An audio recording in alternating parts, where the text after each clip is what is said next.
আমি এই ভিডিওটি 4 বার ডিলিট করেছি। কাঁদতে কাঁদতে ক্যামেরা বন্ধ করতে হয়েছে। কারণ এই গল্পটি শুধু আমার নয়, এটি সেই রমজানের রাতের গল্প, যেই রাতে আমি মৃত্যুর মুখোমুখি হয়েছিলাম এবং একজন মানুষকে দেখেছিলাম যাকে আমি কখনোই ভুলতে পারব না। সেই রাত থেকে আমার জীবন বদলে গেছে। হয়তো আপনারও বদলে যাবে কি। আমি ইয়াসির হোসেন 20 সালের কথা বলছি।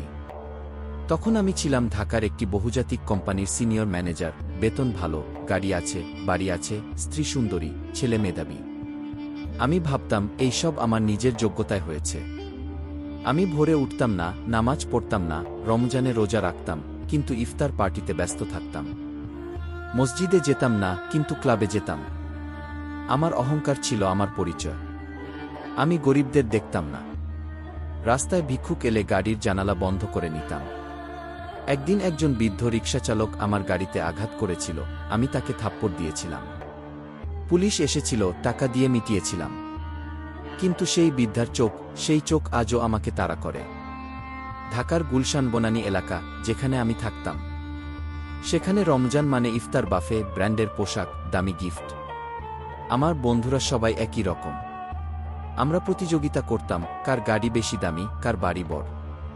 মসজিদে যাওয়ার কথা বললে হাসতাম।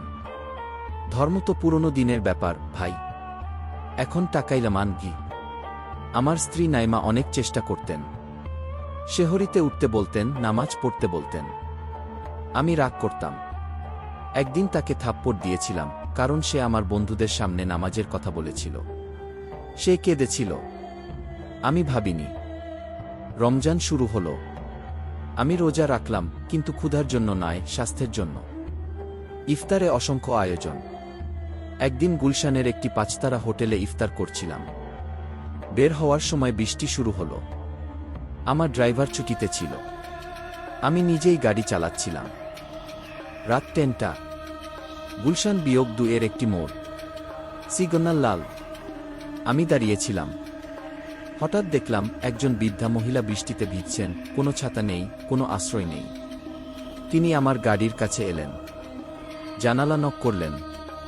আমি নামাইনি। তিনি চোখ তুলে তাকালেন। সেই চোখগুলো আমি কেন যেন চিনতে পারছিলাম। সিগন্যাল সবুজ হলো। আমি গাড়ি চালালাম, কিন্তু পেছনে ফিরে তাকালাম। সেই মহিলা রাস্তায় পড়ে গিয়েছিলেন। কেউ তাকে সাহায্য করছিল না। আমি থামলাম না। আমার নতুন স্যুট নষ্ট হতো ভেবেছিলাম। রাত 11টা। বাড়ি ফিরছি। বৃষ্টি আরও তীব্র। মহাখালী ফ্লাইওভারের কাছে। হঠাৎ গাড়ি নিয়ন্ত্রণ হারালাম। একটি ট্রাক আমাকে ধাক্কা দিল। আমার গাড়ি ফ্লাইওভার থেকে নিচে পড়ে গেল। আমি মৃত্যুর মুখে দাঁড়িয়েছিলাম। গাড়ি উল্টে গিয়েছিল। আমি ঝুলছিলাম সিট বেল্টে, রক্ত গড়াচ্ছিল মুখ দিয়ে। বৃষ্টি ঢুকছিল ভেতরে। আমি চিৎকার করছিলাম। কেউ আসছিল না।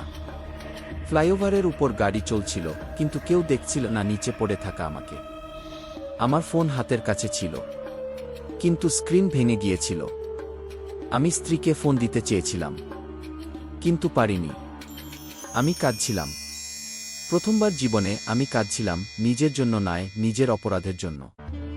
আল্লাহ, আমাকে মাফ করে দাও, শুধু এই কথাটাই বলতে পারছিলাম। আমি জ্ঞান হারাচ্ছিলাম। ঠিক তখনই একটি আওয়াজ। কেউ গাড়ির দরজা খোলার চেষ্টা করছে। আমি চোখ খুললাম। বৃষ্টির মধ্যে একটি ছায়া, একজন মানুষ হাত দিয়ে গাড়ির জানালা ভাঙছে। রক্তমাখা হাত ঢুকিয়ে আমার সিট বেল্ট কাটছে। আমি তাকে দেখতে পেলাম।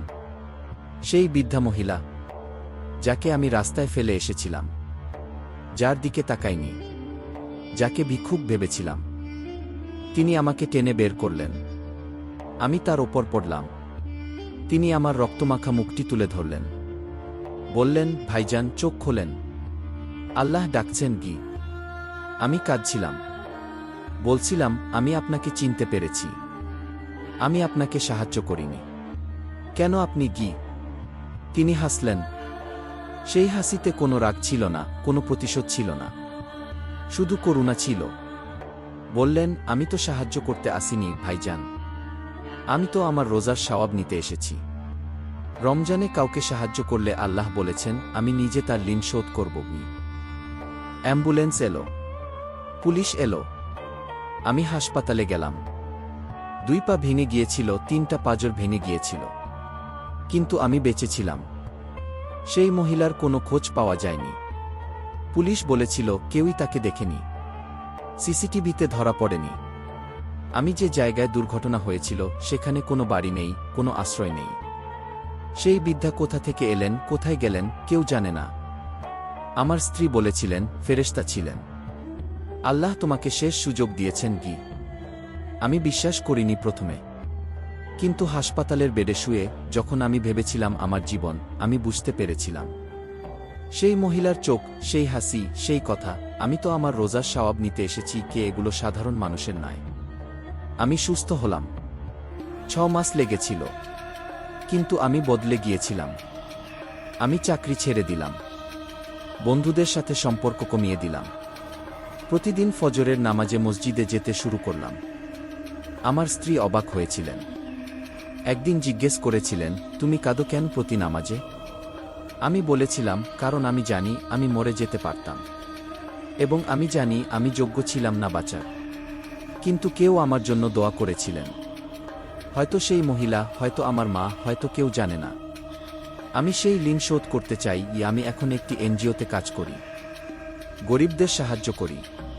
প্রতি রমজানে সেই দুর্ঘটনার দিনে আমি সেই একই জায়গায় যাই, খাবার বিতরণ করি, রাস্তায় যাদের দেখি তাদের সাহায্য করি, যদিও তারা আমাকে থাপ্পড় দেয়, অপমান করে, টাকা চায় না।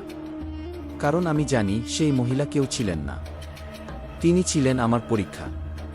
এবং আমি ফেল করেছিলাম প্রথমবার, দ্বিতীয়বার পাস করেছি। আজ এই ভিডিওটি বানাতে গিয়ে আমি কাঁদছি, কারণ আমি জানি অনেকেই আমার মতো আছেন, অহংকারে অন্ধ, টাকায় মত্ত, ধর্মকে ভুলে। আমি চাই না কেউ সেই রাতের মুখোমুখি হোক। আমি চাই আপনি এখনই বদলে যান। শেষ বার্তা, রমজান শুধু ক্ষুধার মাস নয়, এটি পরীক্ষার মাস। আল্লাহ দেখেন আমরা গরিবকে কতটা সম্মান করি, অসহায়কে কতটা সাহায্য করি, অহংকার কতটা ছাড়তে পারি। আমি সেই মহিলাকে খুঁজেছি, 5 বছর ধরে খুঁজছি, পাইনি। কিন্তু প্রতি রমজানে ঠিক সেই দিনে আমি স্বপ্নে দেখি তাকে। তিনি হাসেন, বলেন, তুমি এখন ভালো মানুষ ভাইজান, আমার রোজার সওয়াব কবুল হয়েছে গি। আমি জাগি, কাঁদি, কিন্তু এবার কষ্টে নয়, শুকরিয়ায়। আপনি যদি এই ভিডিওটি দেখে কাঁদেন, তাহলে জানবেন আপনার হৃদয় এখনো জীবিত। আর যদি কাঁদেন না, তাহলে প্রশ্ন করুন নিজেকে, আমি কি সেই অহংকারী ইয়াসিরের মতো হয়ে গেছি?